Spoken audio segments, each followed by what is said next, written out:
Hi అండి, welcome back to the channel. అసలు ఈరోజు జరగబోయే సీరియల్లో అసలు శివనారాయణ కార్తిక్ వాళ్ళ ఇంటికి ఎందుకు వస్తాడు, అసలు శివనారాయణ సుమిత్రను చూస్తాడా లేదా, ఇవన్నీ ఈరోజు వీడియోలో తెలుసుకోబోతున్నాం. సో ఎలాంటి లేట్ లేకుండా డైరెక్ట్ సీరియల్కి వెళ్ళిపోతామండి. దీప అయితే కూర్చొని బాధపడుతుంటుంది. ఎలాగైనా అమ్మ నాన్నని కలిపి అమ్మని మళ్ళీ మా ఇంటికి తీసుకెళ్ళాలి అని అయితే అనుకుంటూ ఉంటుంది. అదే టైంలో డోర్ అయితే కొడుతుంటారు. ఈ టైంలో ఎవరు వచ్చారు, జ్యోత్స్న ఏమైనా వచ్చిందా అని మెల్లగా అనుమానంతో వెళ్ళి డోర్ తీస్తూ ఉంటుంది. అప్పుడే శివనారాయణ అయితే ఎదురవుతూ ఉంటాడు. అప్పుడే శివనారాయణ అయితే దీపతో ఇలా అంటుంటాడు, ఎలా ఉన్నావు అమ్మా అంటుంటే అప్పుడే దీప ఆ మాట నేనే అడగాలండి అని అంటుంటే, సర్లే కానీ ఇన్ని రోజు నువ్వు సుమిత్ర ఇంట్లో నుంచి వెళ్ళిపోయినప్పటి నుంచి నువ్వు ఇంటికే రాలేదు కదా అంటుంటే, అవునండి బావ సుమిత్రమ్మ గారిని వెళ్ళి వెతుకోమని చెప్పాడు, అందుకే నేను ఇంట్లో రాలేకపోయానంటే, కార్తీక్ ఇంట్లో ఉన్నారా అంటే అవును అంటే, ఇంకా శివనారాయణ అయితే కార్తీక్ కార్తీక్ అనుకుంటా లోపలికైతే డైరెక్ట్గా రూమ్లోకి అయితే వెళ్ళిపోతుంటాడు. అప్పుడే దీప అయితే అమ్మో ఇప్పుడు ఇంట్లో అమ్మ ఉంది కదా, తాతగారిని ఈ టైంలో చూస్తే మాత్రం ఏమవుతుందేమో అని భయపడుతూ ఉంటుంది.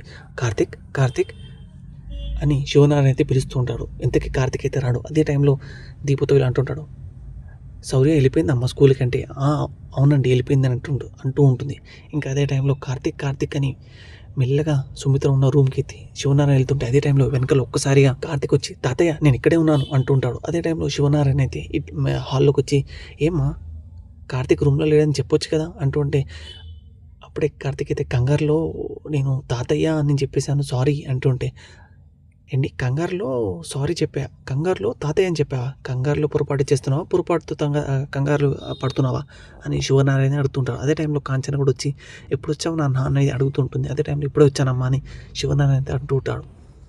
అప్పుడు కార్తీక్ అయితే ఇలా అంటుంటాడు, నాతో ఏమైనా పని ఉంటే ఫోన్ చేయొచ్చు కదా తాత, ఫోన్ చేయొచ్చు కదా సార్ అంటుంటే, ఆపరా నీ నాటకాలు అని శివనారాయణ అంటుంటే ఒక్కసారిగా ఇంట్లో దీప కార్తీక్ కాంచన అయితే షాక్ అయిపోతుంటారు. ఇంట్లోకి వచ్చాక కూడా సారా అనడం ఏంట్రా తాతయ్య అని పిలువు అంటూ ఉంటే, ఇంకా అప్పుడే కార్తీక్ అయితే నాతో ఏమైనా అవసరం ఉంటే నాకు ఒక ఫోన్ చేయవచ్చు కదా తాత అంటే, ఏరా నీకోసం నేను రాకూడదా, అలా అని కాదు తాత నీ ఆరోగ్యం బాగాలేదు కదా, మళ్ళీ నువ్వు అటు ఇటు తిరిగితే మళ్ళీ నీ ఆరోగ్యం ఎక్కడ చెడిపోతుందనే ఉద్దేశంతో నేను అలా అడుగుతున్నా అంటే, సరేరా కానీ నాకు నువ్వు వచ్చిన మీ అమ్మ మాట ఇచ్చింది ఎట్లయినా నువ్వు సుమిత్రని తీసుకొస్తావని చెప్పి, ఆ మాట మీద నువ్వు ఉన్నావు కదా అంటే, అవును తాతయ్య నేను అదే మాట మీద ఉన్నాను, నువ్వు వచ్చి ధైర్యం చెప్పి అయితే వెళ్ళిపోతున్నావురా, కానీ నువ్వు వెళ్ళిపోయిన తర్వాత నీతో పాటు ఆ ధైర్యం కూడా వెళ్ళిపోతుందిరా, ఇప్పుడు చెప్పురా కార్తీక్ సుమిత్ర దొరుకుతుందా లేదా అని శివనారాయణ అయితే కార్తీక్ కింద అడుగుతుంటాడు. అప్పుడు కార్తీక్ అయితే దొరుకుతుంది తాత, నువ్వు ఎందుకు బాధపడుతున్నావు, మేము ఉన్నాం కదా, మేము ఎలా అయినా వెతికి తీసుకొస్తాం సుమిత్రత్తని అంటుంటే, అదే నమ్మకంతో ఇప్పుడు దాకా బతుకున్నాను రా, లేకపోతే ఈ ప్రాణం ఎప్పుడో పోయేది అని శివనారాయణ అయితే అంటుంటే ఇంట్లో అందరూ ఒక్కసారిగా షాక్ అయిపోతుంటారు.